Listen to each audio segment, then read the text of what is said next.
Hello and welcome to Forbidden Talk, where we explore sensitive social issues in the Middle East. This week we shall be exploring concepts of beauty in the Middle East with a particular look at beauty pageants. Beauty. What is female beauty for Middle Easterners? How do they perceive it? What standards do they have for it? And what is the impact of this perception on the Middle Eastern women? Before we launch into this discussion, I'd like to welcome our studio guest, Yasmin Smati, beauty and stylist specialist at yasmincreations.com and organiser and founder of Arabelle Beauty pageant in London. But before we get into this, let's take a look at this brief report. Today and for the last 10 years, female beauty has had a major evolution by beginning a new trend of plastic surgeries to attain the new standard of beauty set mainly by the visual media. Some say these new ideals set a false sense of hope that beauty rewards with life progression, such as career or even finding a perfect partner, whereas being average looking will only achieve an average lifestyle. Beauty in the Middle East has often been stereotyped in the Western world to abaya-clad veiled women, but that isn't necessarily the truth. Countries like Tunisia, Morocco and Lebanon have in fact been holding beauty pageants since the 1950s, with Egypt's first pageant dating back to 1929. Among Arab nations, Lebanon takes beauty pageants very seriously. Not only is the country the only Middle Eastern nation to continuously nominate contestants to international organizations, it also has a plethora of beauty contests. In 1971, Lebanon's Georgina Rizk became the first Middle Eastern woman to have won the Miss Universe title.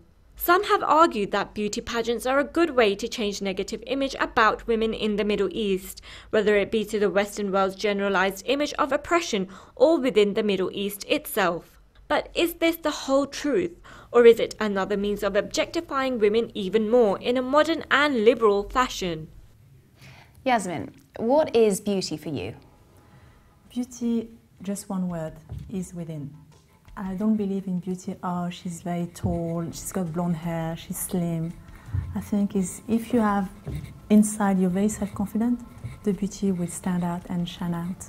So believe in yourself, the beauty will come out and you will look beautiful. That's okay. how I say it. And when you judge a beauty contest, what are you looking for? The personality, that's the key word. You can see a beautiful, stunning, size 8, as they say, the standard size 8 woman, but if she have no personality and she's very arrogant, the beauty just fled away. But initially they have to Of course, there is a standard, of course. We're looking at them at first, aren't we? Yes, yeah. Unfortunately, the first impression is the physical impression, but the beauty pageant, there is 4 stages. First, obviously, the catwalk, and then the first stages, we ask them questions, and that's the most important stages in the beauty pageant. How do you think beauty has evolved over the last 10 years? I mean, is there more pressure to look a certain way? Okay. In the Middle East, women have more pressure than the women in the Western world.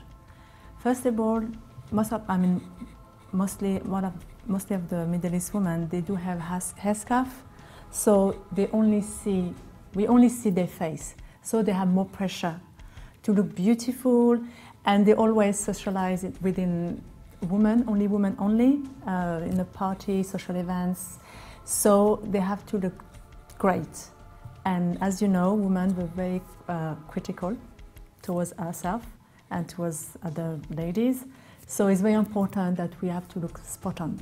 So beauty in the Middle East, I think the women in the Middle East, they work harder to look and to represent themselves better than the women in the Western world. And do you think beauty is synonymous with success or achieving a husband? And it is an achievement. That's why through beauty. In Islam, okay, I believe we have to, of course, always to maintain a good physique for her husband. That's how it is, yeah. So for us, for women in the Middle East, we have to maintain a good image, physical, and the face and the body for the husband. Okay, now I'd like to welcome our Skype guest, Evan Kearney, Strategic Planning Director for Ogilvy and Mather, Dubai. Evan, How does the media portray ideal beauty in the Middle East? I think in a very superficial way. There's long been a debate in advertising in general as to whether advertising should shape society or reflect it. And I think in the case of the Middle East, it's very much a case that we're reflecting society. There's a very stereotypical view of beauty, it's a very superficial one, and we pander to it. The other debate is whether that's a good thing or a bad thing. I think that's maybe a topic for another day. But at the moment, it's very much what you see is what you get. So what is the main difference between beauty advertising in the Middle East and in the West? I think in the West, there's a big push towards getting people to feel beautiful by boosting their egos, by giving them self-confidence, by not having to conform to media stereotypes. I look at brands like Dove, which are doing this quite successfully in a lot of countries around the world. We actually tried to run the brand, the Dove campaign for real beauty in the Middle East, and it got quite a harsh response. I don't know if you remember the campaign, but it consists of a lot of ordinary looking women, everyday women, featuring in the print and outdoor versions of the campaign. And we tested these versions with consumers in Saudi, and their response was that Dove must be a brand for ugly women. It's not something that they are very receptive to at the moment. I think for them, still beauty is what you see as opposed to how you feel. If you look beautiful, then you feel beautiful, as opposed to what the West is trying to do, which is the other way around. Okay, and why do you think is there a fascination among women to want to lighten their skin in the Middle East? I think it's simply because they're darker. I mean, oddly, you could ask the same question in the West. Why is there a fascination with tanning? We always want what we can't have. We don't have, yeah. I guess, I mean, it's either the fact that we want to be different, or is there an ideal skin tone? Is there this sallow complexion which everyone is striving for, and Caucasians need to be darker, and Asians need to be lighter. But it's the same, I think, in both corners of the world. There's maybe 1% of women who feel their skin is the ideal tone already. And with the demand for plastic surgery only increasing in the Arab world, do you think the responsibility lies with the advertiser to help change this trend, or does the responsibility lie elsewhere? Well, when you ask that question, you're assuming that it's wrong to do it. And that's kind of going back to what I was saying about, is it our job to change society or to reflect it? In the West, we seem to have this mentality that inner beauty is more important, that looking beautiful on the outside is not as important as feeling beautiful on the inside. Is this right? Is this wrong? In the Arab world, they have this perception that looking beautiful is what you need to do, and whatever means necessary is what they will do to achieve that. Coming from the West, I think that this is incorrect, but who am I to impose my views on something that's been going on for far longer than I've been alive in this part of the world? They consider plastic surgery as normal. This is a tool at their disposal, and they will use it, and many of them are not ashamed to do so, and are not ashamed to talk about it either. In fact, for them, for a lot of them, it's a status symbol. I've managed to get this changed, I've had this tucked, I've had that augmented. Again, coming from the West, I don't particularly agree with that point of view, but is it advertising's job to change society? I think society needs to want to change first. What do you think is the cultural motivation for maintaining physical beauty in the Arab world? I think there's a lot. Where it probably all stems from is the fact that polygamy is part of Islam. And a Muslim man is allowed to take up to 4 wives, and therefore, if you are one of those wives, you want to stand out from the rest. You want to make sure that the most of the husband's attention is lavished upon you, and beauty is men are superficial creatures, unfortunately, so beauty is one of the easier ways to do that. The other is that in more traditional societies, there's not a lot for women to stand out with. And physical beauty is another one of those attributes that can help set them apart. It's only recently that in this part of the world, women are taking up careers, they are seeking higher education, and they're looking to further themselves beyond just the physical. But that sort of perception of I have to look beautiful at all times regardless still lingers. It's still quite a strong aftertaste. I just want to bring in Yasmin at this point. Do you have anything to add to that? Hi. Hello from London. Hello. I completely agree with you about keeping up the husband entertained and because he could get, unfortunately, 4 other wives. I believe the women in the Middle East, they have so much pressure to keep a husband happy, and we don't have the same pressure here in the West. And do we not? Not as much. Okay. The divorce rate is very high in the West, so I believe that women and men, when they get divorced, they just move on with their life. It's not as hard as the women in the Middle East, because when you get divorced, we have this bad name, or the husband left us for someone else. It's not as much pressure as in the West. That's. But what about the pressures on men? I mean, there are pressures on men, aren't they? In the Middle East, yes. Men now, I believe, they want to look after themselves as well. The physical phase, they do more surgery with the nose, hair implants. So now men, they feel as much pressure as women, and that's good, no? So I think it's very important to stress out that women in the Middle East, sad how the pressure they're going through.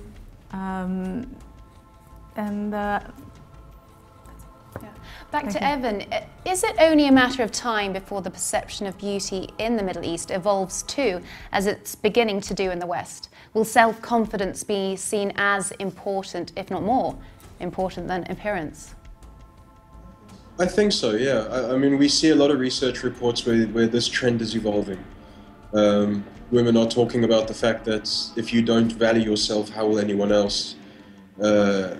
Beauty comes from within. All the kinds of statements that we saw emerging from the West 15, 20 years ago. So I don't think it's not going to go that way. And as we've seen in the Middle East, things tend to move along a lot quicker in terms of evolution than they take their lead from the West. So stuff happens in the West and then it comes over here, and it tends to take a little less time for it to take root in these parts of the world. So I wouldn't be surprised in 5 years' time if we saw campaigns for real beauty starting to actually resonate with consumers a little bit better than they did 2 or 3 years ago. Okay, and to think that skincare products do most successfully in Saudi Arabia, and that in Iran, for instance, it's labelled nose job capital of the world, do you not find this ironic, considering in both countries women are forced to wear the veil? Slightly, but Yasmin, I think, was talking about the fact that when women socialize, they tend to do so with other women. And there's a huge game of one-upmanship that needs to be played.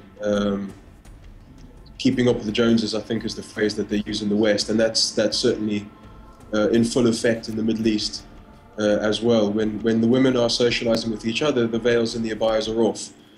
And what is underneath gets revealed and noticed and commented on, and will be discussed for quite a while afterwards as well. So they not only want to look good for their men, they also want to look good for other women, or to compete with other women. Thank you, Evan Kearney, for talking with us today. You're welcome. Yasmin, where do you think this obsession comes from with the outer appearance? The media. Media. Yeah, media. Social media is growing. The last 10 years with Twitter, Instagram, Facebook, the selfie. So you see all, before, yeah, you could only see magazine, TV, That was it. It wasn't as pressured as now. Now there is beauty everywhere. Beautiful woman, beautiful skin, beautiful body. Everything is beautiful, and you have the pressure. So media, it's a very important factor of the issue now. And there's the celebrity as well, and celebrities. But with Instagram, for example, young. Instagram, yeah, the celebrity. Before we could only see them either on the movie or on TV, but now we see them every day, how they look, the natural life, and they still look beautiful. I mean, what is the media's ideal? Okay. What is the ideal through the media? There's to pass a message that you don't have to look, slim and to have a fair skin color to look amazing. No, just for example, this brand Dove, this cosmetic brand, is the only big brand that's stressing out that women can come in different shape, with different size and different color, and women can be beautiful. So that's amazing, and I really hope that the brand will follow up that way. Now, in the cosmetic industry, I've seen before they always only talking about foundation with the fair skin. Now they're realizing actually not only fair women wear foundation. So now they just put in more foundation for darker shade, and we can see more, darker shade lady on TV as a model in magazine. So it's getting better, but it's slow. Do you think there's a loss of youth today, a loss of sort of innocence, should I say, amongst the youngsters? Definitely. Trying to... When I was 12 years old, I didn't care about makeup. I was always thinking of playing with my friends, playing with innocent games.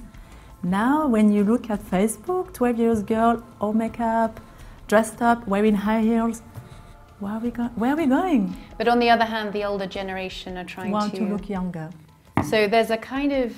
Yes, I know. Lack of generation. Yes, I know. But just media. Here we go again. Still media. That's when you are younger, you want to look older, and when you're older, you want to look younger. And have we? Is this chasing an impossible dream? But that's the humankind. We always want something that we don't have, and just the eternal youth that we can obviously never get. Poetry, literature. Yes. It's always been the question of the immortality and beauty and forever young, right? Yes. Do you think that in the Middle East women are praised for being beautiful? I mean, it's an achievement. Of course, that's why I believe, and I notice most of my clientele, I should say my guests, I call them my guests, I don't call them clientele. Every time we talk about makeup, for example, they always mention, I would like a makeup like the Lebanese. I'm taking my clientele from the West. Oh, really? So they have this image of the Lebanese or the Iranian. They know that they're the most beautiful woman in the world. So they have a good image, yeah? But the only thing, we should promote more the beauty of the woman in the Middle East into the West as well, because we can... Yeah. Well, I was going to ask, do you think we are losing a sense of cultural beauty because we're all, well, in the Middle East? No, are they? No, I don't think so. Because they're trying to emulate the image of the Western ideal. Yeah, but we still, the only difference, of course, they wear more makeup, they look after themselves better than, years back. I think it's an improvement, and I'm very glad that the women in the Middle East, they try to achieve this, they're proud of themselves. Yeah, of course, I want to wear makeup, but they still keep the scarf. So the culture is still the same. The only difference, they just want to look themselves, put more makeup and make themselves look better. And now we're going to move on to look at a more specific area of beauty, the world of beauty pageants. Why do Lebanon's beauty pageants give more in terms of prizes to contest winners in comparison to neighbouring countries? Lebanon, that's a very good question. Yeah. Yeah, it's true. Lebanon, I believe Lebanon people, they like to spend, and they like the luxury. They have this image, because I've been to Beirut many times, yeah, and you can see the latest cars, and they love to enjoy themselves and their life, yeah. They spend, and that's why they're very generous. So they give the winner the best prize they could get. So that's... But they have a higher value on, they place higher value on beauty than the other states, or is it something quite... you know, in Lebanon, the surgery is very high, okay? Plastic surgery. Plastic surgery, sorry, is very high. And it's very good price as well. So women, they tend to, Lebanese women, they tend to look after themselves very well, makeup, clothes and everything. So the pressure, Lebanese people, the pressure is more on them than the other country. But my country, they're not as much concentrated into beauty than the other surrounded country. That's my point of view. Okay, and there's even a Mr. Lebanon as well, yes. Which is quite interesting. Yes. Do you think... And they're more westernized, Lebanon as well. They call Beirut the Nice of France. They had a French influence. Yes, and so that's why they're more westernized, they're more open. So beauty pageant is very well known, and it's okay to do a beauty pageant there. And do you think beauty pageants are a good way to break the stereotyped image in the mainstream media about Middle Eastern women, men? Yeah, because when we talk about Middle East, the media, the West, they think only headscarf women and very straight countries, but not at all. You have to think. In Lebanon, for example, I'm glad they're doing these more social events like beauty contests to show to the world that we're not only about women stay at home, don't do anything, cook. No, we're more open and more westernized.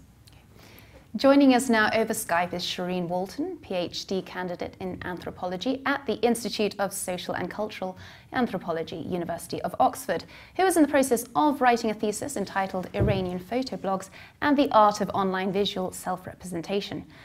Shireen, I would love to know your viewpoint, especially as you've worked extensively on Iranian photoblogs, on the role of social media and the rise of the selfie, and what this says about vanity over there.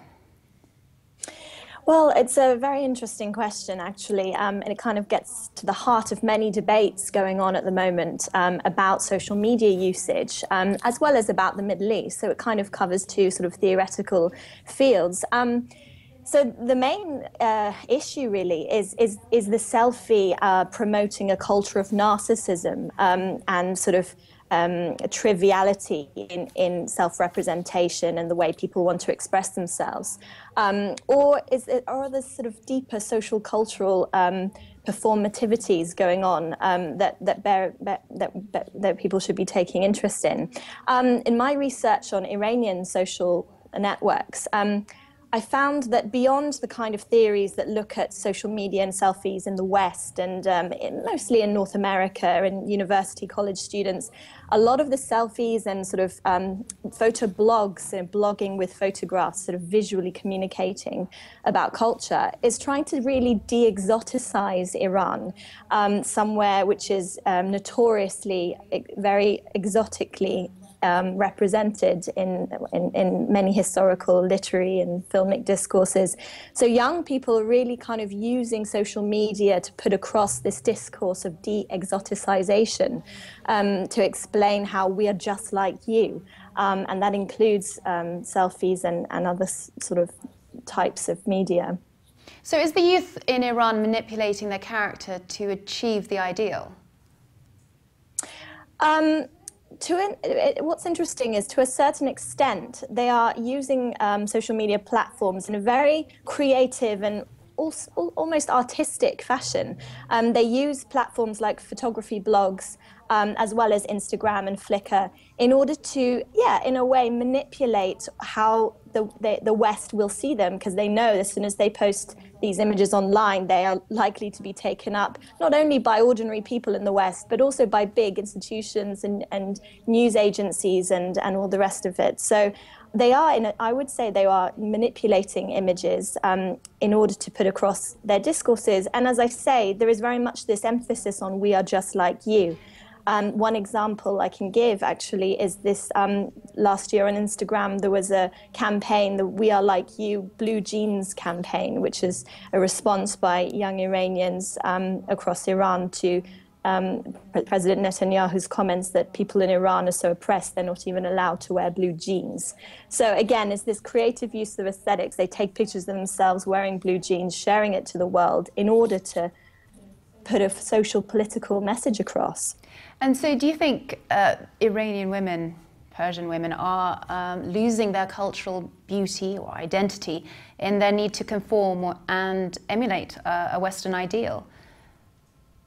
It's very interesting. I think this question actually is at the heart of much globalization debates. Are we all conforming to this kind of McDonald'sization of society, as Ritza calls it, or are we actually retaining our cultural identity? And in the case of Iran and many other countries and cultures, I would say they are absolutely retaining a sense of their Iranianness, if we can call it by such a term, in the face of the global. And actually what they're trying to say is that becoming a global citizen, becoming part of the sort of modernized global world is not necessarily compromising their sense of Iranian identity.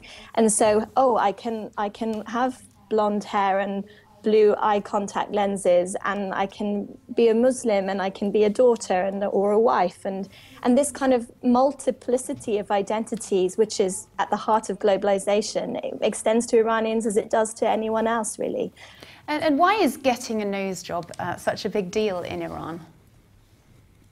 Well, it's a big question because it really is about sort of aesthetic models, which is not new to this century. I mean, it really, the idea of emulating Western aesthetic tropes and concepts of beauty and fashion is something that we see across the 20th century in Iran before the Islamic Revolution, where actually the other extreme was going on, where, since sort of 1936, I think Reza Shah banned the chador in public, and everyone was supposed to be sort of embracing modernity and becoming more westernized. And of course, this idea was turned on its head following the revolution of '79, where strict codes of moral conduct, and which extended to fashion and everything else came into play. So why are people getting nose jobs? Well, it is part of a sort of emulation of Western image types. And actually, there is a good example on the front cover of this recently published book, if I can just show you here, as a good visual example. This is Miss Hybrid, by Shireen Walton, who is a photographer who took these series of images in 2008, entitled, as I say, Miss Hybrid, the New Iranian Girl. She has a blonde wig, blue eye contact lenses, has done her eyebrows as such, and it really is sort of supposed to be the new Iranian girl. I don't think this is representative of Iranian women at large. I think, as we were hearing earlier, I think this sort of plastic surgery and sort of changing the cosmetics, I think this is happening across the Middle East and everywhere else in the world. And I think it's particularly fascinating given what we normally see about Iran and Iranian women, sort of black and chador and sort of, super oppressed and all these image types. So given all of that sort of context, this might seem quite extraordinary, but actually it's happening everywhere else as well. And how have the concepts of beauty shifted in Iran with a view to pre-revolution to post-revolution ideals? Well, very, very interestingly, so really in the pre-revolutionary period, really from the 50s and 60s with the expansion or creation of the middle classes in Iran in the 1950s, and as part of Iran's sort of modernization and under the Pahlavi era, as I said, emulating the West was really promoted as a sort of national self-development, really. So we really promote looking like the West, engaging in Western political, social cultures. And so this extended to fashion and everything else. So, you know, the women of the 1960s were just like women in America in the 1960s. They had sort of beehive hairs and sort of beauty spots and long lashes, and they really wanted to look like Brigitte Bardot and sort of Sophia Loren and did their eyes as such. And there was a really kind of global fashion trend at the time. Now, of course, in 1979, with the onset of the Islamic Republic, all of these ideas went immediately as part of the building of an Islamic social, cultural, public sphere. And so, therefore, all of this kind of aesthetics were really suppressed in public, at least. But as we know from many interesting studies done on contemporary Iranian society today, this really all exists behind doors still in Iran. People do what they will do. So there's a continuity, I would say, although there's a massive distinction in the public face. I'd like to briefly consider the recent acid attacks on women in Isfahan who were attacked for wearing improper clothes and for being inappropriately veiled. Does this signal a need to reinstate Islamic modesty? Yes, the recent attacks this year have really reignited public international awareness of the Iranian public sphere and the Islamic Republic's kind of imposition of morality, which they deploy through the morality police, as they're called in Iran, the Basijis, who are really sort of in control of public order and public norms of modesty, especially with regards to men and women and socializing and the social performance of the self. And so, yeah, I think these new series of attacks, although it's not confirmed exactly, who and why.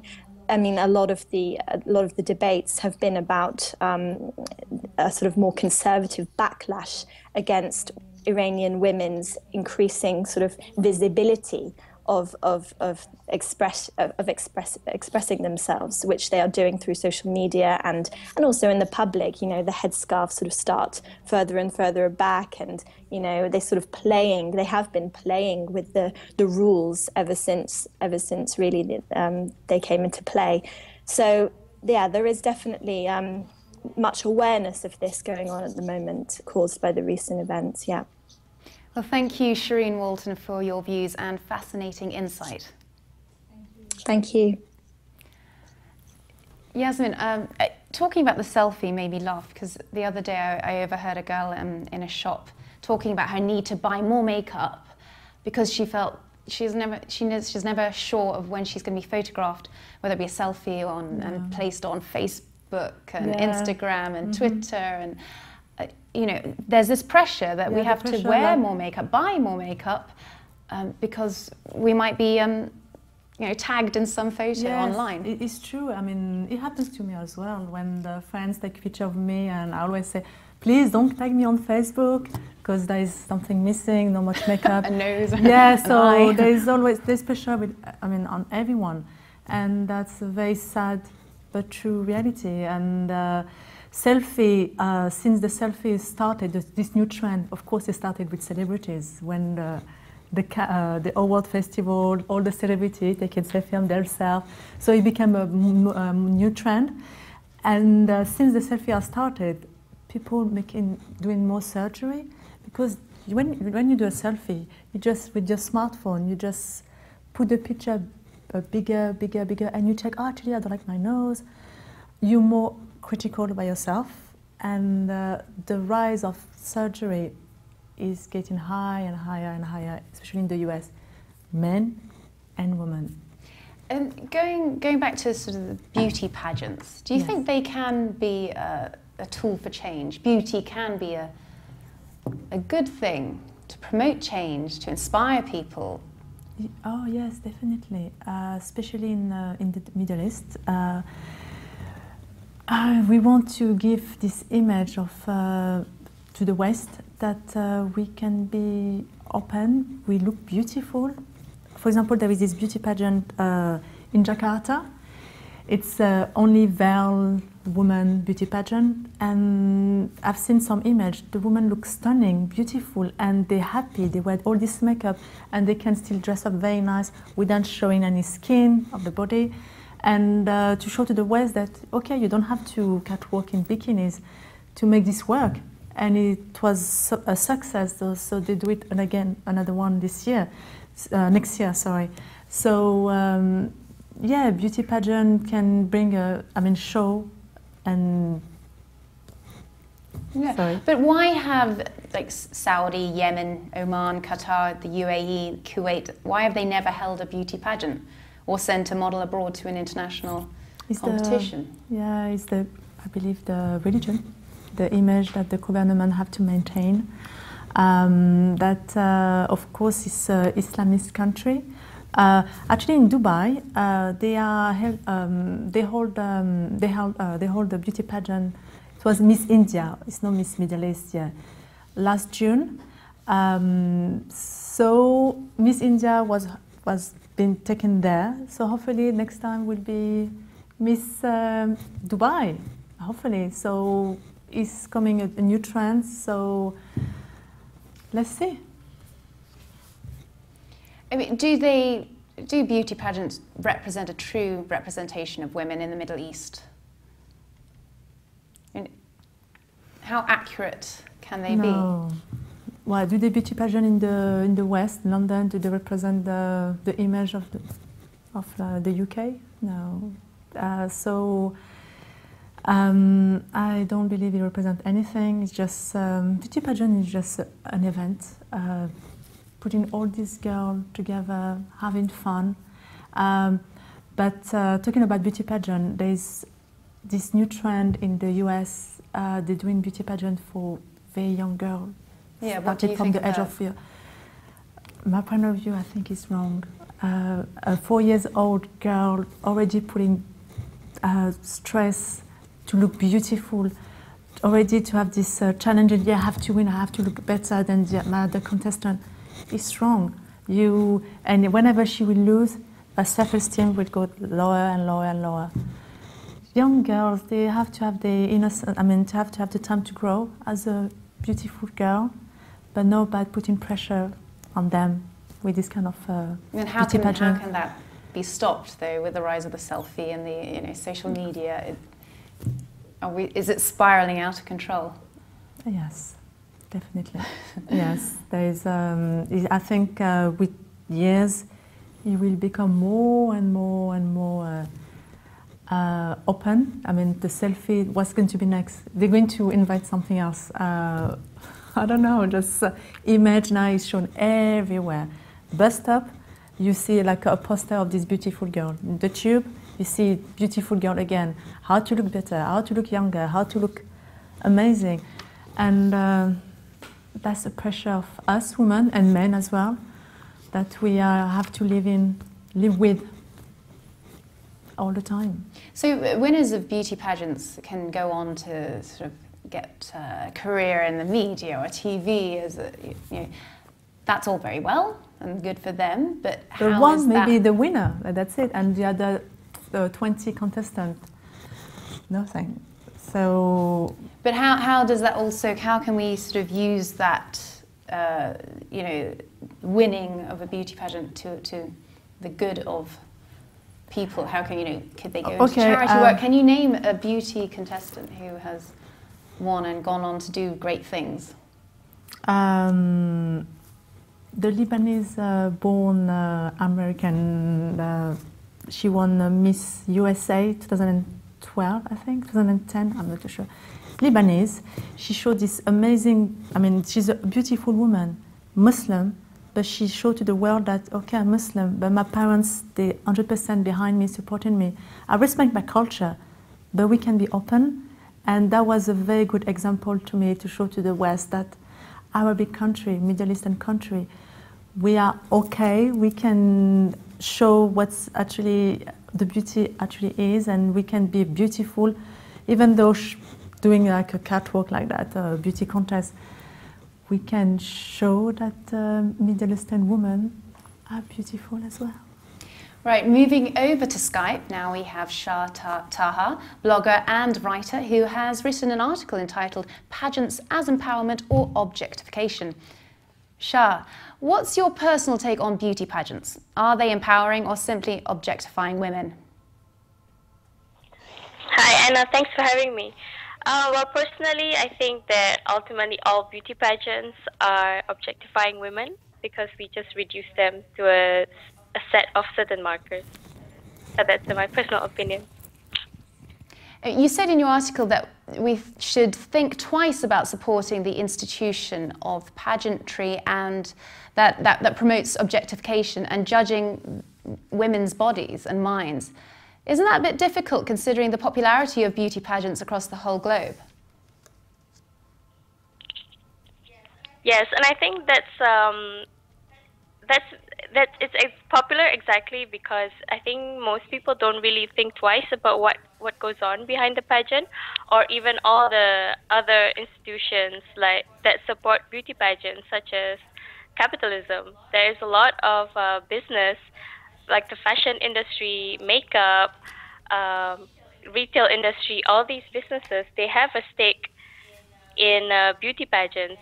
And I think for most people, we don't really think about that. All we see is the gloss on the TV. We see all the made-up women. We get to enjoy their talent events. And yeah. And many of the female and male beauty pageant winners have had extremely successful careers as a result of their achievement. Do you think this is forcing people to conclude that success is achievable through looks? Yes, I think that is the basic idea when you watch a beauty pageant. You know, we have girls growing up thinking that the most important thing for them to be is to be beautiful or to be hot or to have whatever certain criteria that these pageants ask for. And we think that that's the key to success. Shah, in your article you wrote about the World Muslimah pageant. How does this differ from traditional pageants? What are the main differences?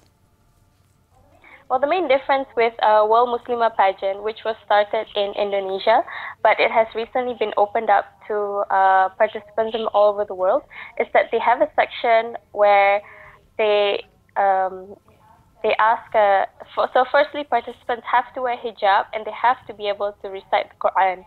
And then they have certain segments where they have to show that they are able to style their hijab stylishly, in like different styles. And they also have a section where they have to perform prayers. I'm not sure if that's on TV or that's off camera.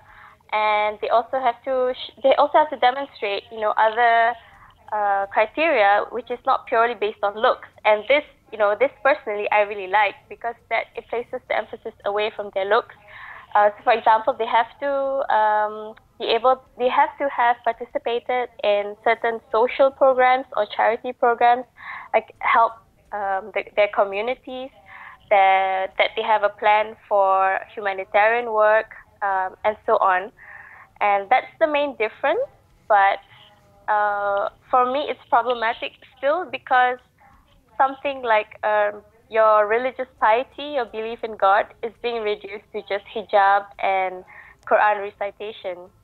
Okay, but do you think there's an element of hypocrisy in the World Muslimah Awards? Because although the girls' bodies are not outrightly being judged, they still have to parade Islamic fashions in the contest. Exactly. That we see also that most, if not all, of the participants are young and slim and highly educated. So although the difference we have, I think the 2013 winner is a young woman from Nigeria. So, but we see that she's still slim. I think that is still the basis of the beauty pageant, that you want beautiful young women to be shown for audiences. And you're right that it is hypocritical as well, because we don't really have different body sizes or different ages in these pageants. Thanks so much, Shah Taha, for your contribution. You're welcome. Yasmin, anything to add? Yeah, I would like to add something about beauty pageant. Yeah, it's a very good way to show to the Western world that we are getting there. We are open up more. That we're more open. So beauty pageant is a way to show them that we're not as close as the image they have of us. So. And I just want to also talk about men and the pressures to stay attractive, For men, beautiful. Yeah. I mean, they're taking their own beauty very seriously these days. Yes. Why is that? Media. Again, the same pressure they have. Media, as I say, when they do selfies as well, like us, they can see losing hair, so hair implant, nose job. So in a way, it's like us now. So you know the pressure men now, so they feel as much pressure as women. What about in Algeria? Is there a beauty contest? Yes, they did Miss Algeria a few years back, but it wasn't an outgoing contest, unfortunately. That's why with my the concept I had a few years back, we did Miss Arabia GB. That was in 2012, held in London, and we represented. We had 12 beautiful girls from the Middle East and North Africa, just to show to the West that we can have a beauty contest representing all these beautiful What culture. do they have to do? We have 4 different stages. The first stage was evening gown. Second one to wear the traditional outfit from the culture, from the country. And the third one was with the headscarf and rebaya, the full length. Just walk up and yeah, down. up and down, and there was judges as well, and we asked questions about the country, the culture, and how they fit in the Western world, and yeah, that was the beauty contest about, and it was success, very good. But I must stress out, it was very hard to find Middle Eastern and Arabic contestant. Either they're too shy, or either they don't want to catwalk in front of people because what the family will say, what the people, I mean, in the culture will think of them if they come to a beauty contest. So I have to reassure them, telling them there's going to be no bikinis, no miniskirts. It's going to be a very conservative catwalk, but still showing the beautiful face and body, and obviously the inner beauty as well, the way they talk. And it was a very what good do you experience. think about going back to men and maintaining their looks and sort of plucking their eyebrows and getting Botox? Metrosexual, that's how we call them. Metrosexual. Yes. Is this a good thing? Are they losing a sense of their masculinity there? Yeah, I know. Now, men, you can find foundation for men as well. Men wear foundation. They wear all this face cream. They don't want to look young, older, so they tend to look more about themselves. Why? Here we go again. It's the social media, and I think you had a note. Do you have anything to say to the women out there? Okay, beauty. We all want to look beautiful.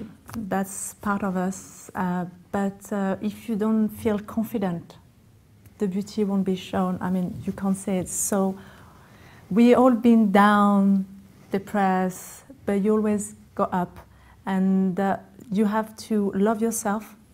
Don't let anyone, and not try to transform yourself and to look better, to look like the other actress.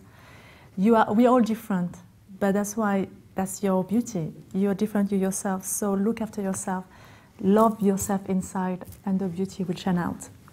So don't let the social media to put pressure on you, and be happy, because life is too short. Thank you, Yasmin.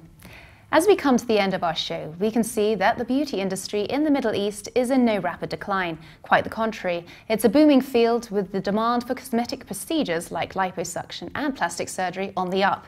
Do beauty pageants only add to women and men's insecurities, which are already high due to the media's daily push of unrealistic and unobtainable images of ideal beauty? Perhaps, but what is important is that other self-fulfillment channels open up to women and men in the Middle East, and a more holistic approach to beauty is promoted, because after all, looks will fade and inner beauty will not. I'd like to thank my guests, Evan Kearney, Shireen Walton, Shah Taha, and of course Yasmin Smarty, with me in the studio. Until next time, goodbye.